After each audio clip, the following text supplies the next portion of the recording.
wake me up to another good morning, time to go. Got that smile upon my face, 'cause there's excitement in the chase, this I know. Yeah, I'm going for the ride, and by myself I am alive, and I soar. Still I run toward the wind, and let the challenge draw me in, 'cause I want more. Oh, we are all looking for adventure. We are all looking for adventure. We are all looking for adventure. We are all looking for adventure.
Hi, it's the boy Abunda. It's almost 4 o'clock in the morning. And from the bottom of my heart, I'd like to invite all of you to listen in, eavesdrop, watch my conversation with MJ Racadio on Blog Talk.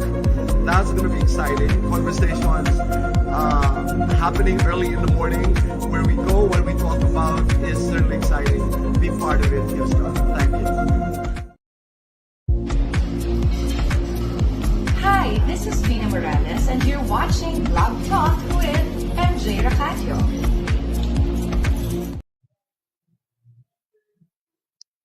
What's up, Doc? Bugs Bunny here. Or Eric Bausa, the voice actor. You're watching Blog Talk with MJ Racadio. What's up? This is Jessica Sanchez, and you're watching Blog Talk with MJ Racadio. Hey everybody, it's Martin Rivera, and you're watching Blog Talk with MJ Racadio. Keep watching, stay stuck.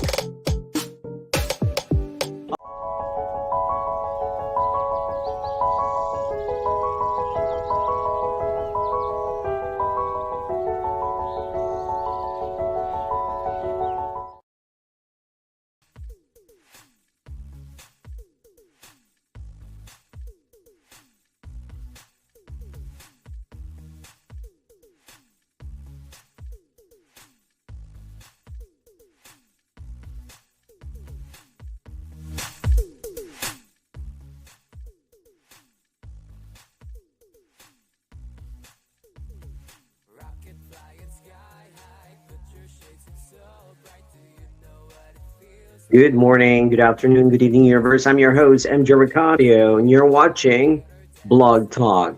Another evening of exciting summer episodes. And this is Blog Talk Hollywood segment. Well, of course, we have a very special guest tonight. And before I will call our special guest, I have a guest co-host live from South Korea.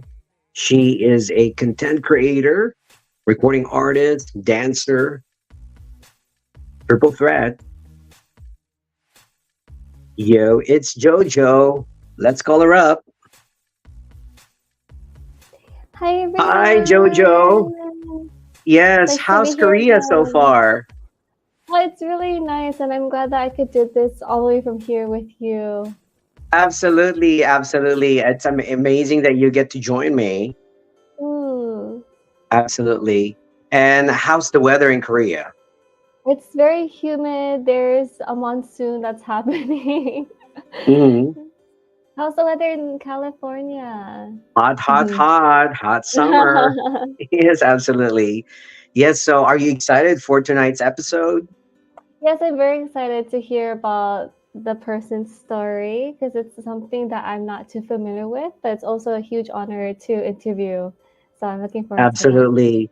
Well, let's go ahead and call our special guest live from Los Angeles. Is a filmmaker and multi-nominated Primetime Emmy Award-winning visual effects supervisor and executive best known for his work on Fox's hit show Gotham.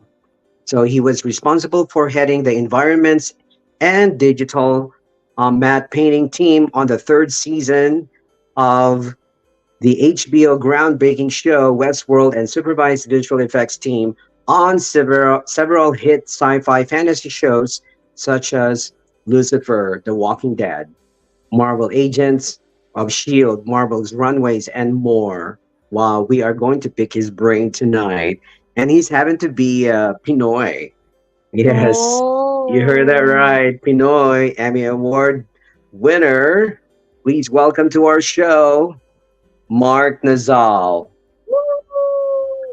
Hi, Mark. Evening. Oh. Absolutely, absolutely. How's your summer so far? It's been great. It's been busy. We're looking to be at Comic-Con on starting on Thursday and doing the circuits, doing a lot of different talks about different topics from filmmaking to comics to diversity and all of that stuff. So pretty exciting times. Anytime before Comic-Con, it's always a little crazy. So trying to brace myself. Yeah, by the way, Mark is such a very friendly person. I've met him 8 months ago, believe it or not. And one of the events for actually, there's some, I can't even remember what type of event. I think we even met at the Masquerade party. Yeah, it was. And also the Asian World. Pirates. Yeah. Yes. Yes, so amazing. He's been traveling and all of that. He's a very busy person. But before we talk about all your accomplishments, Mark, talk about, is it really your dream to be in the Hollywood, especially for visual effects? Sure. Yeah, I mean, share us. I'd say, I probably was doing the work that I'm doing today. Even when I was in high school, I taught myself the basics. I taught myself to replicate a lot of the things I saw on TV. I'm not sure if you guys remember the show Charmed from the late 90s, early 2000s. Yes, I'm familiar. Rest in peace, Shannon. So that was one of the shows that really kind of showed up where I was. I grew up in a country where English programming was at a premium because there wasn't a whole lot of it. And I remember a friend of mine took a recording from Fox here and took it to the Middle East where I grew up. And I saw that and I'm like, you know what? I wanted to replicate a lot of the things that they did. I didn't even know what it was called. I didn't know what visual effects were. I didn't know what filmmaking was. All I knew was I kind of was fairly good with computers and photography and video. And I just replicated what I saw without really even knowing what it was. In fact, quoting my best friend's mom, she said, "You're going to work on TV one day or in TV one day." And I said, "No, that's never going to happen. We'll live here in Abu Dhabi. How's that going to happen?" And sure enough, I've been here. Yeah, that's amazing. Really representing the Filipino in the mainstream, especially in Hollywood. It's hard to really penetrate, let alone winning an Emmy. How is that like, winning an Emmy, and how did it change your life, Mark, by winning that the most prestigious primetime Emmy in the whole world for television? Well, I can answer that in two ways. How did it feel? I'd say it felt it felt indescribable, to be honest. It's not something that you expect would happen to you. I always say that it's a combination of, obviously we have our own accomplishments and there's a reason we were put on the ticket. It's a combination of hard work, the right project, the right time, the right team. A lot of different things kind of have to come into place for it to happen. It just, I mean, there's so many talented people in the world that to even be in that category and to get that honor is just such, it's indescribable. It really is. It feels like such an honor. So I hope that answers your question. Now That's an let's go amazing back memory answer. lane. Yeah. Jojo, you have a question to our special guest. Go ahead. Um, when you're in this, because I'm sure it's been a journey since you were young, and for you to find it as such a, how old were you when you actually found it? Like when you started getting into, When I started doing visual effects work, even without really identifying what it was, yeah. I would say I was probably about 15, 16 when I first, Mm. when I first started experimenting with it. Like, I had, a 350K pixel camera. Like, can't even believe that that was a thing back then. And kind of just taught myself how to replicate things with like Photoshop and a program that's no longer alive called Image Ready, which was bundled with Photoshop at the time, Wow. where you could create moving images. The actors were my brother, my sister, friends that would visit the house. Things that would happen at the house were fireball fights, teleportations, telekineses. Those were things that we would just kind of like do naturally in my room when I'm bored. We would just replicate something and kind of just create narratives in our own bedroom. Oh, Mm. that was a cool question, Jojo. Thank you for that. And now I'm really curious, Mark. I know, is it your dream? You watched it growing up. Do you have like a some sort of a like an inspiration, and also did you take any formal education with this visual effects? I mean, Share eventually, share with right? us. It's like you end up going to film or art school because there's a lot of technical things that you need to learn, but also you need to learn filmmaking as an art form. You need to learn a lot of different things. I would say it was something that kind of fell in my lap because I already had the basic inclination for it. When I came here, obviously coming from from a Filipino family, it's not like you're told to go into film. It's not something that people really talk about. So I kind of had to find my way around it based on what I could gather from the internet, quite frankly. I didn't have like the family guidance for somebody that worked in the industry, who could say, go to this, do this, or do that. Like there was really none of that. It was a lot of me discovering things. In fact, I probably would argue that who got me really interested in filmmaking as an art form was actually my teacher in Australia. So I spent my last year of Oh. high school and college prep in Sydney, and that's really where Oh, the language of film was sort of opened up to me. His name was Noel. Noel, hello, if you're watching this. We are not down Filipino, under. Hi to so I people don't know. from down under. Yes, Um, that's nice. Thank you for sharing with us. Now I know that that's been really your dream, and now it's finally came true. But what was the like challenges? I know being a minority in Hollywood in general. How did you overcome all those challenges? Share with us. Well, I want to answer that in two things. I feel like when you reach one thing, your dream evolves. So it was one part of the dream, and that dream today is changing and evolving as I look to do different things, not just exactly the visual effects for the sake of doing it. But to answer your question, I started out as a junior artist, like on different projects. My first film that I worked on was Man of Steel. I was a junior artist for that project. And my first TV show that I worked on was Person of Interest, by Jonathan Nolan, actually. And I think from there, I was always curious. I never was one who was content in just doing one thing. I always wanted to challenge myself, like in different scenarios. And so instead of just doing my job, quote unquote, I would always go beyond what was asked of me. And then next thing you know, I'd be getting bigger and more complex work. And in fact, the very first nomination I got, which was for season one of Gotham, we didn't win, but it was my first nomination. I literally told the supervisor, "Hey, I want to work on the sequence," even though, quite frankly, at the time I didn't know how to do that sequence. And I think it was a combination of, once again, he was new, so he didn't really know that I was a junior, and he shouldn't have given me that shot. Um, I was insanely petrified because I was like, "Oh my god, if I screw this up, I'm never gonna get this chance again." So practically lived in the studio until they kicked me out at night, just to kind of, you know, teach myself what I needed to do to fulfill that. And thankfully, I was able to deliver, but that was nerve wracking because I did not know what I was doing. I mean, I knew the basics, but I was still not confident enough to put together that shot. And to give you guys an idea of what shot that was the Arkham Asylum sequence from Gotham Episode 1, Season 10. I'm gonna Mm. have to check that out. Sure. What can you say about that, Jojo? Any more question to our special guest, Jojo? From all of the challenges that you face, what's the one of the big lessons that really stuck out with you during those times?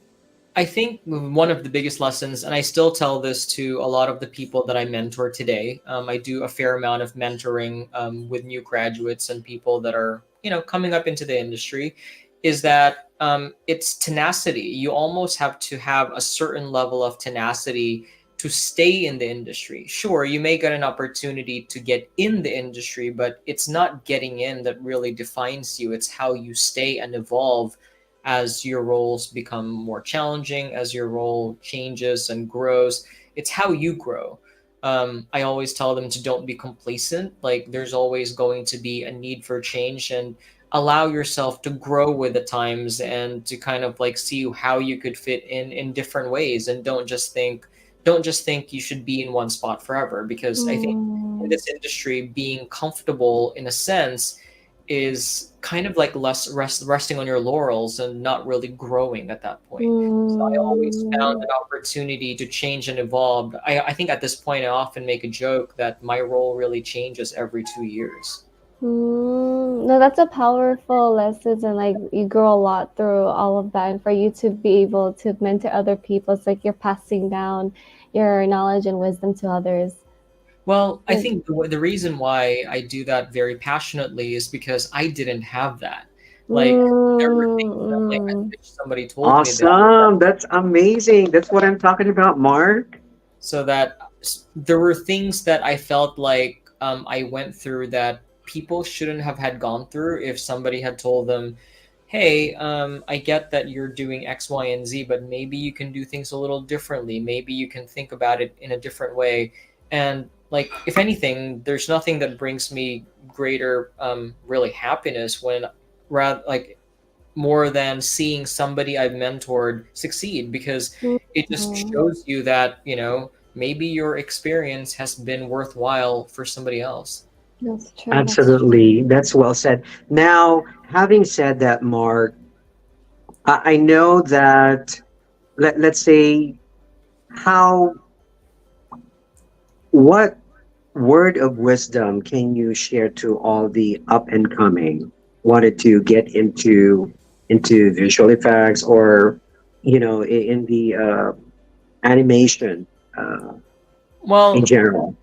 I would say, first of all, make sure that it's what you want to do, and make sure you have a purpose for why you want to do it, right? Like, for me, quite frankly, I wanted to get into visual effects because it was a way for me to teach myself how to create that kind of content for myself. Like, people often have different reasons for why they get to certain industries. For some people, it's like, oh, I just want to work on the next Avatar or the next big project.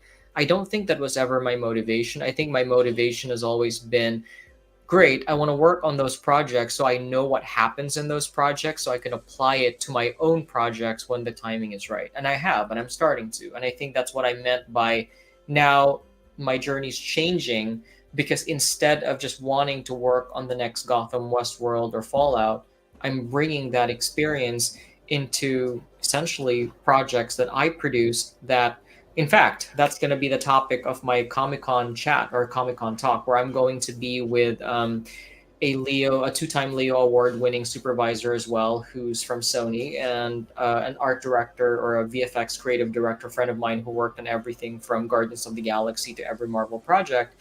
And we'll be talking about how we're taking our visual effects production experience into creating our own content and actually producing and directing our own content. Because actually I want to share that the reason certain shows or certain projects have gotten so successful over the last years was because they were able to really mitigate and control how much they spent on things. Like, as an example, you guys know that the director of Godzilla is also the visual effects supervisor of Godzilla, for Godzilla Minus One. Another person is the creator. The person who directed the creator, once upon a time, he also came from a visual effects background. Gareth Edwards from District 9 also came from a VFX background. The reason why District 9 looked as good as it did for the smaller budget that it had was because it was held at the helm by somebody who knew this art form and this technology and the techniques and all of that, and was able to really streamline how it was produced. Amazing, Jojo. Although, like that, like I said, like I really like hearing parts of your stories and experiences. There's a lot that you've went through, a lot of projects that you've dealt with. So I was curious, like amongst, I mean, of course, it's impossible to choose only one, but amongst all of the projects and like creative skill sets that you have, which one is your favorite? Like, what's your favorite thing to do amongst that? You know what? It's that's a hard one because like so let me explain one thing. Visual effects, when you explain it to people, in fact, one of my biggest pet peeves is when somebody goes like, so you do visual effects? I'm like, yeah, you go a little bit more expanded on that, because really what visual effects is an extension of what's done in person, what's done on set. So there's lighting in visual effects, there's creating models in visual effects, there's creating rigging in visual effects. But to answer your question, one of my favorite things is something called compositing or finishing. It's when you take in all of the different elements from different departments and put them together into a cohesive image. And really what you're doing is you're taking the driver's seat and creating the final image that is seen on screen. Ooh. It's the final part of the process. Oh, That's so like awesome. Well said. Thank you for sharing with us. Now, this is really something special, close to your heart, and you are part of the comics. Correct. Share about it. Sure. So I am more than a part of the comics. I am one of the co-founders of a Filipino-American comic book company that looks to tell stories based on characters that look and sound like us. It's diversity focused because apart from focusing on AAPI, it also wants to tell, or we also strive to tell stories from different Filipino American backgrounds and also LGBTQ backgrounds, because I happen to be from that part of the community as well. We wanted to create stories that that personify who we are as creatives and actually make us more visible in the stories that we get to tell. Because when you look at a lot of major franchises, yes, they're great. You can be fans of them, but how often can you see yourself in them, right? Like, in fact, this is our flagship title right here. It's called Carmina. And the reason we named that character that is because it is a Filipino name, or a common Filipino name. In fact, there's been a lot of people that have come to us at different conventions and said, oh my God, finding this comic is like finding my name on a keychain that I was never able to find. And we've just been expanding on that story. And fun fact, Carmina is not just a comic, but we're actually going to be talking at Comic-Con about the development of the live action version. Wow. Amazing. Can you share us again? Can you show us again? Mark, we're just so excited to see that up close. Absolutely. So here is the cover of Woohoo! Awesome. Not just a comic, but it is also being adapted into a live action project with my good friend Erica here, who is Congratulations. a little bit of an image. This is my little team right here. So there's awesome. Erica, and she is a woman from a small town in New Mexico who finds out that her mother is a Diwata from Philippine mythology. Oh my god, that's so really We are so proud interesting. of you, Mark, and absolutely, and we are here to really support you all the way. Uh, Hmm. Jojo, she has a question about fun facts. Jojo, Sure. Oh, my fun fact or his fun fact? his fun facts. Oh, ask. Oh, like what's his fun fact? Yes, Oh, so yeah, what is your fun fact? Oh, I three mean, fun facts only on Blog Talk. Yes. three fun facts. Three. I am obsessed with, let's see, three fun facts about me, right? Yes. Let's see. I'm trying to think out loud now, like three fun facts. I think I already said one of my first ones, like charm is one of my biggest obsessions. As far as comic books, when I was in film school, I created an American adaptation of a what if story if Darna was born in the United States for all of our Oh. listeners in the crowd. Wow, interesting. You guys can actually find it on YouTube. We Ah, put really? Oh. like, just find me at MarkFX411 on YouTube, and you can see the little trailer that we put there of like what would happen. Oh, that's so interesting. The girl who plays or who becomes Darna eventually. What if she went to the United States, got old, and passed on the stone to her granddaughter? That's pretty good. That's a good Oh, one. that's a That's big a part of good one. Marvel. I know, it's Yeah. a what if story, right? So you can find it on YouTube. It's a fun little trailer. That Awesome. we did a So while one back. more. One more, One more. Mark. I once upon a time had pink hair and blue eyes. Oh, Pink oh hair and blue my god. eyes. Was it a cosplay or was this like you just like change your whole You know look? what? It was a persona I kept for about 2 years. That was Wow. so interesting. Maybe in another Yeah, life we that's have amazing. that. Thank you for sharing that. And I just want to share this video. I found it on your IG. This is your proudest moment, winning Which an Emmy. Let me show you.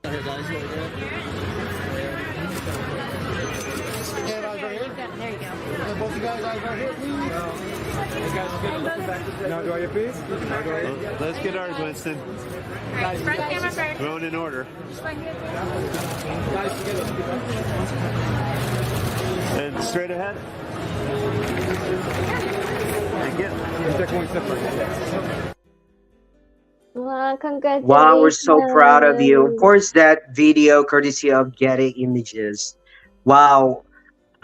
You know what was like, since we showed you the flashback and what was in your head at that time? Mark. I think a lot of what was in my head was I can't believe this is happening. Like, does this really happen? When you get into this industry, obviously you kind of like create goals for yourself. And I knew one of the things that I had in my head was, well, I wanted to get an Emmy by 30, and I got it at 29. Wow, you manifested That's it. amazing. Amazing. So that So was. Oh, sorry. So that's amazing. And one last word to our audience. What is your legacy that you want to leave? Honestly, I think my legacy or what I'd like to leave is I want to be able to tell more stories about the culture that we've inhabited as we belonged in this place. More Filipino American stories that are rooted in fantasy, because that's my jam. It's like when I create stories about us, I don't want it to be just a generic drama. For me, there always has to be a certain level of fantasy because I enjoy that. I enjoy being able to create stories with worlds that are bigger than just the norm. There's nothing wrong with stories that are grounded. I love grounded stories as well, but for me as a filmmaker, I would like to create and continue creating stories with people who look and sound like us, but in a more fantastical setting and a more multicultural and international setting that reflects our world today. That's so much creativity. It's really cool. I'm looking forward to That's it. amazing. Amazing. Now, thank you so much for being in the show. Now, one last, where can they find you? Of course, you're on social media at Mark FX411. This is on YouTube, right? Correct. You can find me practically anywhere within Anywhere.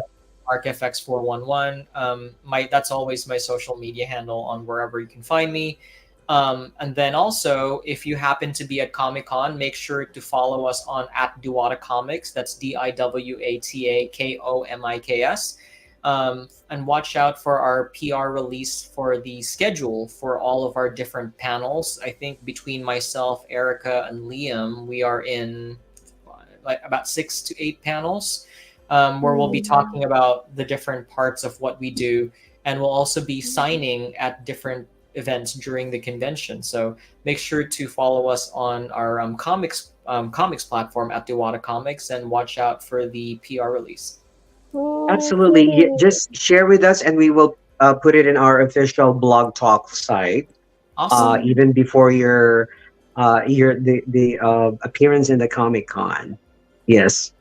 Awesome. And once again, thank you so much for your precious time, Mark. Nazal, Emmy Award-winning visual effects supervisor and executive. And as they say in Tagalog, mabuhay ka. Thanks, mabuhay. Yes, absolutely. Yes, thank you so much for being the show. Don't go away. I'll put you in the lobby, and we're gonna do our usual spiel for our closing. For sure. Thank you. Thanks, guys. Bye-bye. Wow, amazing guest. Emmy Award winner Mark Nazal. So, what can you say about our episode tonight, Jojo? For sure, I felt a lot of creativity and passion, something you could definitely learn from him. You could see that he went through a lot and had a lot of experience, and yet he still has a great energy and wanting to give back to others. So that's really admirable and inspirational. So I loved it. Much for you, my co-host. Yo, it's Jojo. Thank you so much, Invite everyone MJ. to You're check you amazing out. too. Yes. Oh, yes. Check me out. You can follow me on Instagram. Yo, it's Jojo9. My YouTube channel. Yo, it's Jojo. Usually, I'm on those platforms. And yeah, I'm looking forward to the next time. And I'm very grateful and honored to be here with you, MJ, and meeting another awesome, amazing person. Absolutely. Thank you so much. And since you are live in South Korea, kamsahamnida. Oh, kamsahamnida. Maraming salamat po. Absolutely. Thank you so much, Jojo. Absolutely. Thank you so much for being on the show. Thank you so much, Oji Leona, for my hair. And shout out to Miss O and the Club O ambassadors. Thank you so much. And of course, to our followers all over the globe. And it's been a great evening with this segment of Blog Talk Hollywood. I'm your host, MJ Racadio, and you're watching Blog Talk.